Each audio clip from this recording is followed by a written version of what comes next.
Maswerte po tayong mga Pilipino dahil maraming mga hayop na nanganganib ng maubos ang lahi ay dito lang sa Pilipinas makikita. Ito nakakalungkot, Mel. Mga kapuso, hindi pa rin napipigil ang talamak na benta ng mga hayop na ganyan. Aba, doon nga sa isang barangay sa Pasay. Nahuli yung isang lalaki, yung kanilang target. Alam mo, sinalakay yung bahay ng target. Iba't ibang hayop.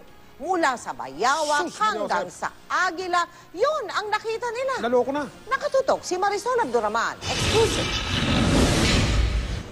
Sa bisa ng search warrant, sinalakay ng mga taga-Anti-Transnational Crime Unit ng CIDG at Protected Areas and Wildlife Bureau ng DENR ang bahay na ito sa Pasay City.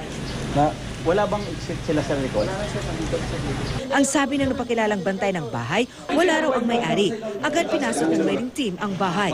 Malaking speaker at styrofoam ang nakita sa loob. Pero sa harap at gilid ng bahay, tumambad ang iba't ibang klase ng hayop na tinuturing na endangered species umalapit ng maubos. Gaya ng mga bayawak nito, Philippine Sailfin Lizard at Blue-tongued Skink.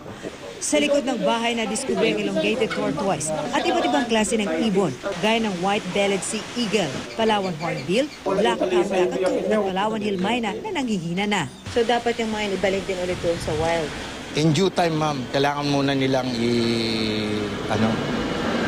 alagaan ulit para maibalik.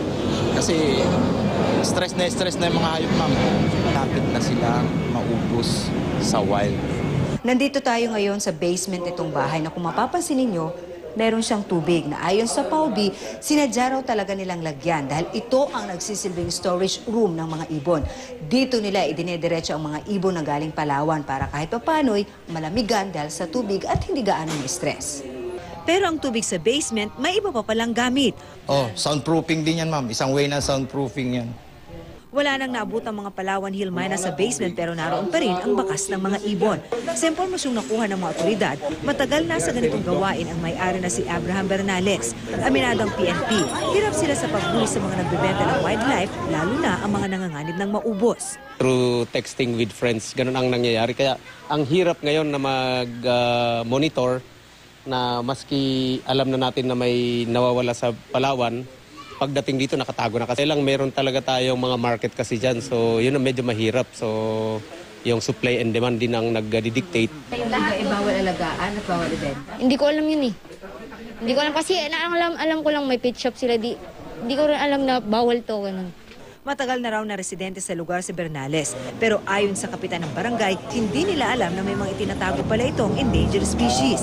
Wala kasi sabi nga nung tanod ko, ang napupuna daw niya dito, malakas ang tugtog.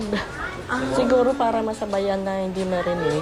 Natunto ng mga otoridad sa Bernales sa Cartimar kung saan meron umano itong pet shop. Agad siyang dinala sa CIDG. Inamin ni Bernales na sa kanya nga ang mga nakuhang hayop.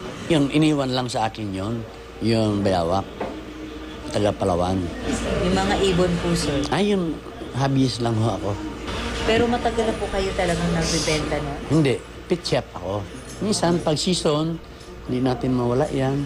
China, bakit di hulihin nyo? Ang mga Vietnamese, yung mga namimili yan. Sasampa ng kasong paglabag sa Wildlife Act si Bernales. Nasa pangangalaga na ng PAUB ang mga nailigtas na hayop. Marisol Abduraman, nakatuto 24 oras.